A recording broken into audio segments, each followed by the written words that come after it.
विद्याधर, अरे तुला एक लेख पूर्ण करायचा होता ना? हो. मग लिहून टाक ना. वेगळे विचार आले की बरं वाटेल रे. आई सुचत नाहीये ग मला आई. अरे मग ते रद्दीचं काम कर ना, कधीची साठली आहे. काढतो.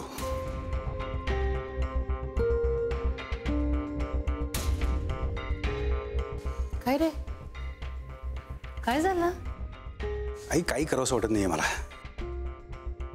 ही उर्मी जोपर्यंत काही सांगणार नाही ना तोपर्यंत मन माझं कशातही रमणार नाही.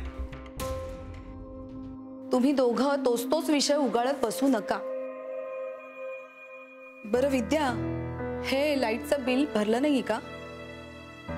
अगं कारण उर्मी भरणार होती ना ते. अरे हो, पण आजचा शेवटचा दिवस आहे. शेवटच्या तारखेपर्यंत कधीच थांबत नाही उर्मी आपली. हो पण हल्ली व्हायला लागलंय तसं. हे सगळं त्या वासूमुळे. पर कोलमडली ही पोर त्याच्यामुळे. बघताय ना तुम्ही. नाही विद्याधर, आपणही जबाबदार आहोत. आपण अति सूट देऊन ठेवली तिला म्हणून ती पोरगी वाहत गेली. अगं सूट दिली म्हणजे काय? तिला काय घरात कोंडून ठेवायला हवं होतं का आपण? टोकाला जाऊ नकोस हा, असं म्हणतेय का मी? हे बघ आई, आपलं काही चुकलंय असं मला अजिबात वाटत नाहीये. अरे बास बास, तुम्ही त्याच विषयावर वाद घालताय. हे बघा, मला कळलंय नक्की कारण काय घडलंय ते. काय? अरे असं काय करतोस? आपल्या उर्मिला कुठे फार मित्रमैत्रिणी होते. तिचं कॉलेज, लायब्ररी ह्यातच रमायची ती. आणि त्यात आता कॉलेजमध्ये एवढा छान ग्रुप जमलाय तिचा, आवडला तिला.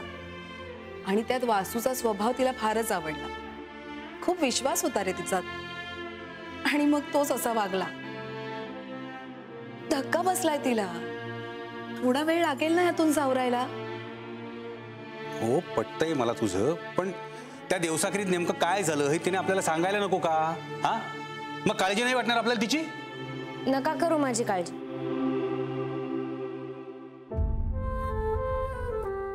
ठीक आहे, मला फक्त थोडासा वेळ हवाय. मला काय झालंय ना ते फक्त माझं मला कळू दे एकदा बस.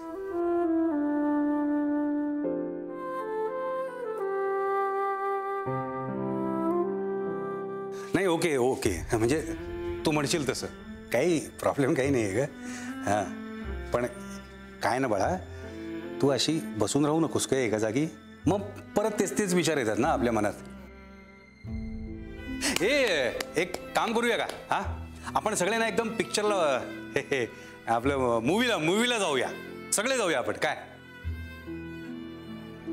की तुला पुनर्वसूला भेटायचंय? हा म्हणजे तसं असेल तर तसं सांग. हा अजिबात त्याला भेटायचं नाही. हा अगं त्याला दारात सुद्धा उभं राहू देणार नाही मी. थांबा, मी उघडते. आई थांब, मी बघते.